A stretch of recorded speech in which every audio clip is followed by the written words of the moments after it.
Hello friends, I Deepak Prajapati welcome you in my third lecture on complex functions.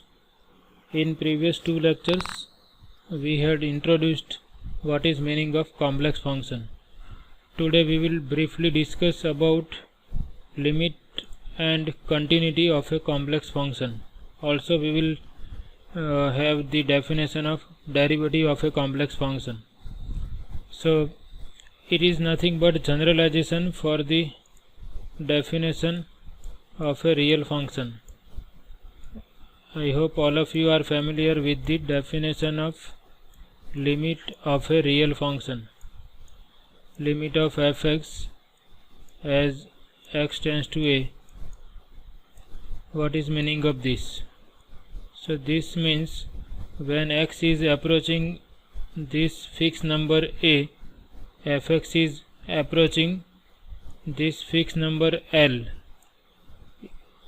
Okay, and here this number a is somewhere on the real line.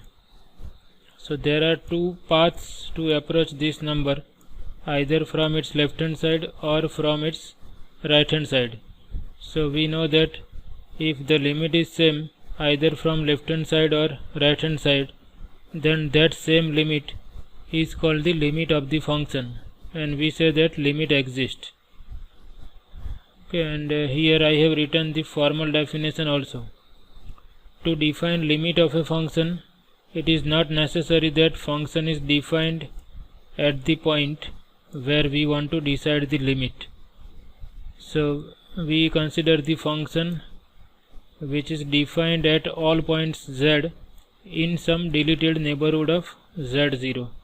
Deleted neighborhood of z0 means it does not matter if we are considering z0 or not. Okay, it is 0 less than mod z minus z0 less than some number, say delta. So the set of all points which satisfy this inequality is called deleted neighborhood of z0. Then a number L is called the limit of f as z approaching z0 if for each epsilon positive there exists a number delta positive such that absolute value of f of z minus L is less than epsilon whenever our z is in the deleted neighborhood, or for every z in the deleted neighborhood distance between f of z and L is less than epsilon, and if a limit exists then it is unique. So we are not going into the detail of the formal definition.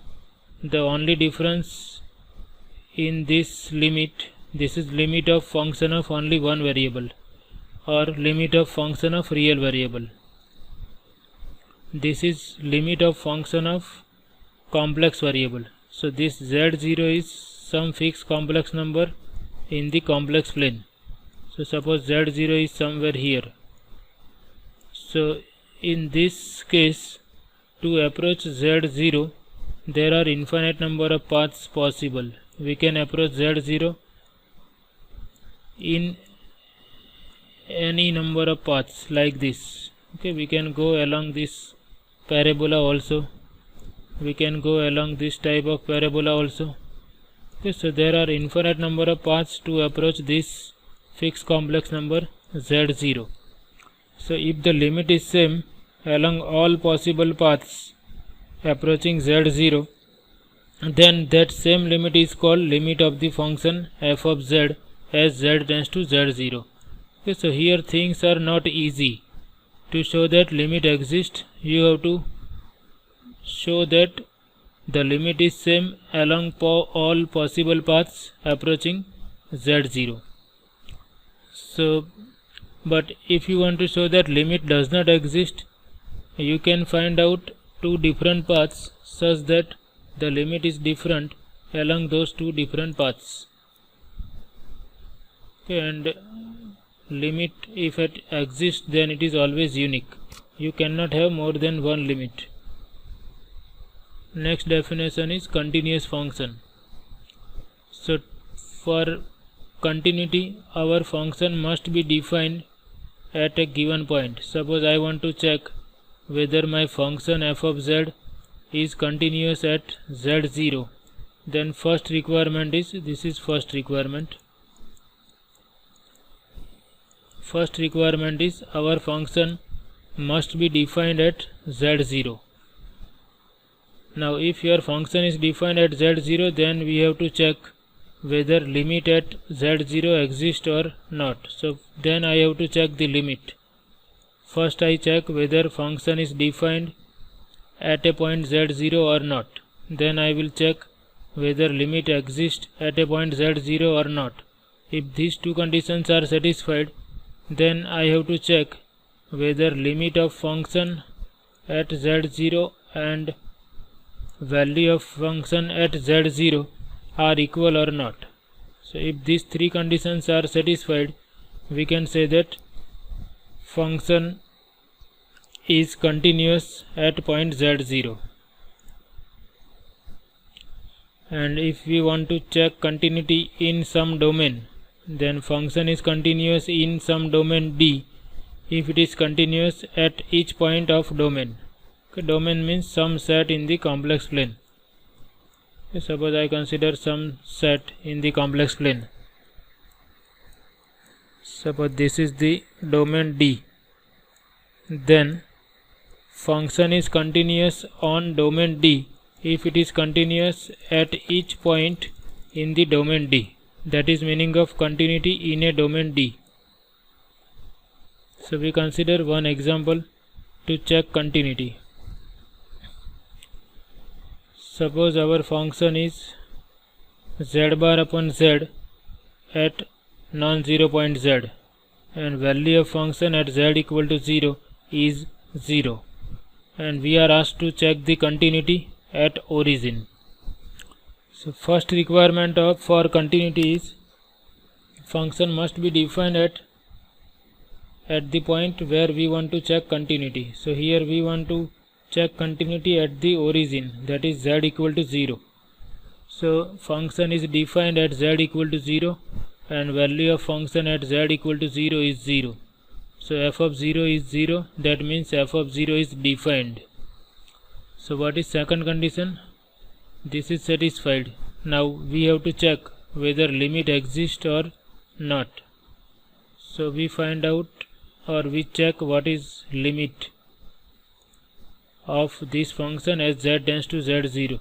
Here z0 is 0.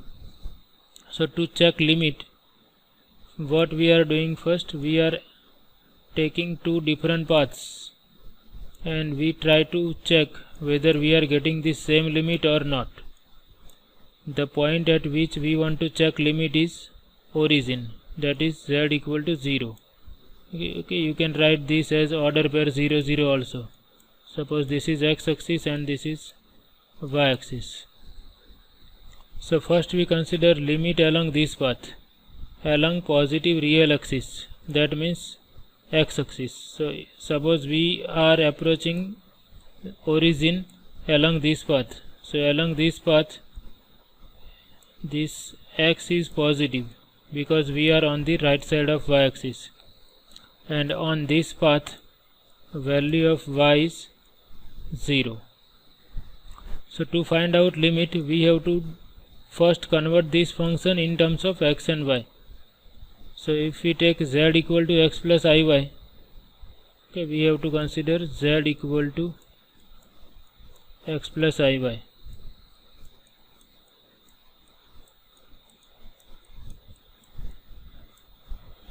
So if z is x plus iy, z bar is conjugate of z is x minus iy. Now along this path value of y is 0, so we put y equal to 0. So we will have x divided by x because y is 0. Now x is positive along this path, so we can cancel out x because x is positive. So along this path value of function is 1. That means f of z equal to 1 at every point on this positive real axis.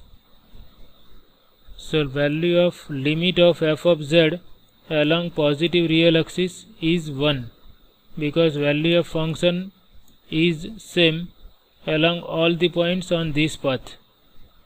So f of z becomes constant function.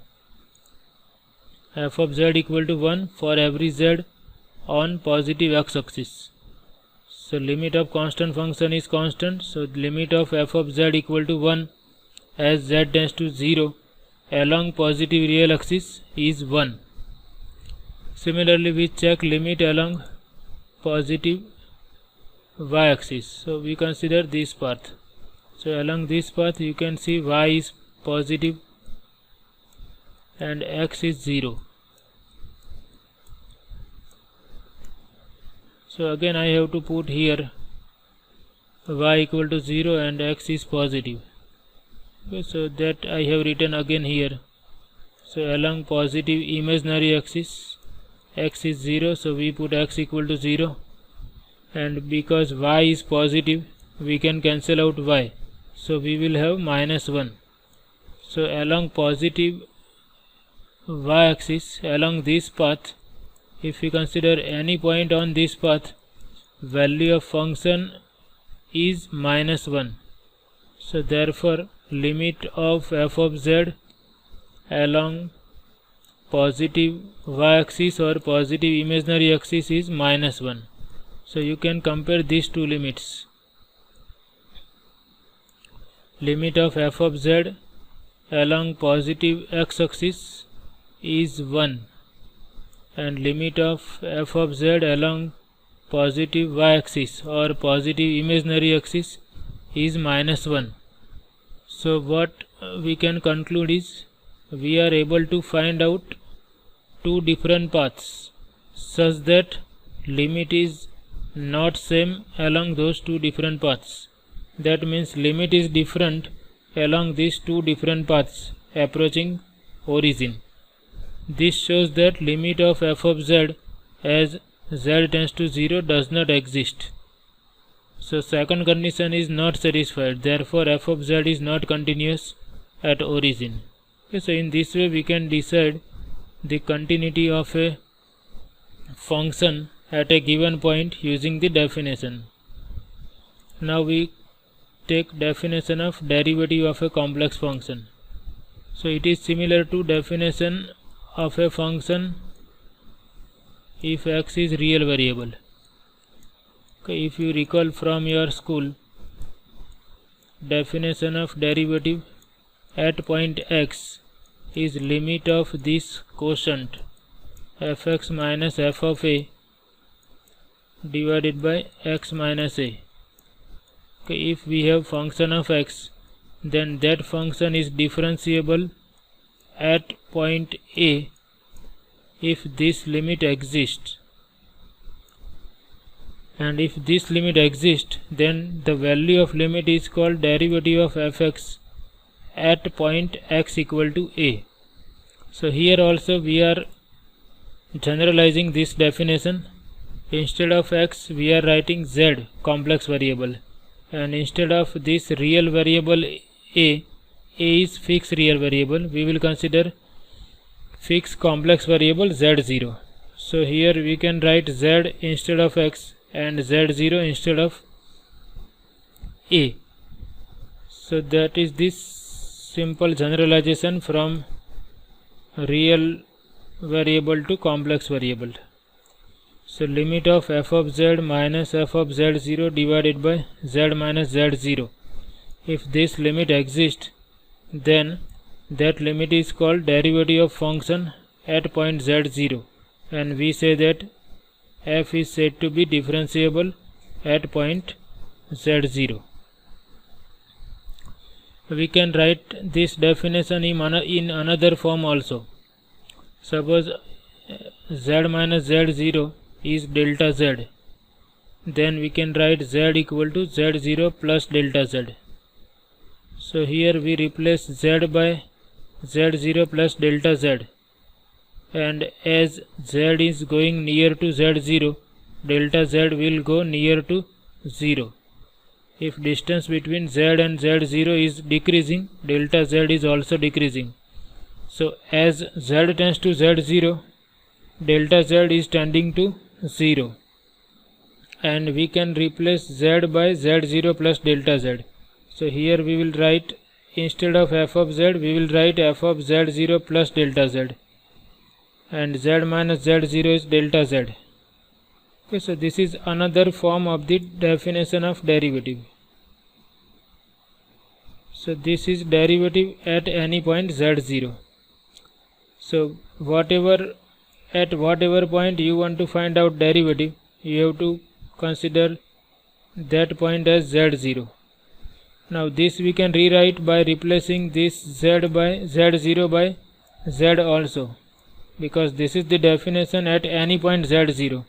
So that we can write for any point z. So instead of writing z0 here, we can replace z0 by z. So limit f of z plus delta z minus f of z divided by delta z, as delta z tends to 0. So either we can use this definition or this definition to check the differentiability of a complex function. So and if w is f of z, we can denote derivative of w with respect to z by f dash z. This is another statement. Function is differentiable in some domain if it is differentiable at each point of that domain. So we consider one example. Show that f of z equal to z square is differentiable for all z, and it has the derivative 2z. So we will use this definition.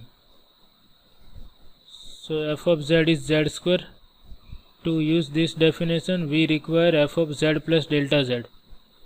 So f of z is z square, so f of z plus delta z is square of z plus delta z, and this we can simplify as z square plus 2z delta z plus delta z square. I am using the formula of a plus b square. Now if you consider difference of these two, then you can see z square will cancel out. Okay, so here we require this difference of these two. So this difference is nothing but 2z delta z plus delta z square, and here we have delta z. This is definition. Okay, we want to check whether this limit exists or not at any point z.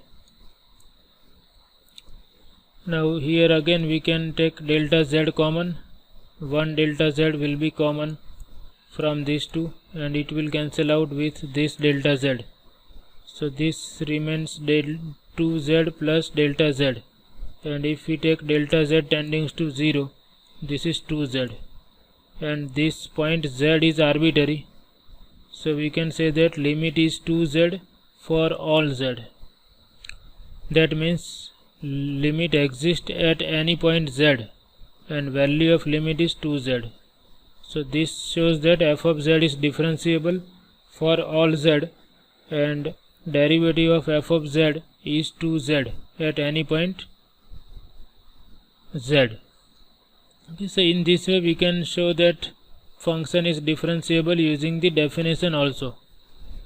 But we are not going to use definition every time, because it is not easy to evaluate multivariable limits every time. So instead of these definitions, we will consider some another methods to decide differentiability of a complex function. So that we will discuss in the next lecture. Thank you very much.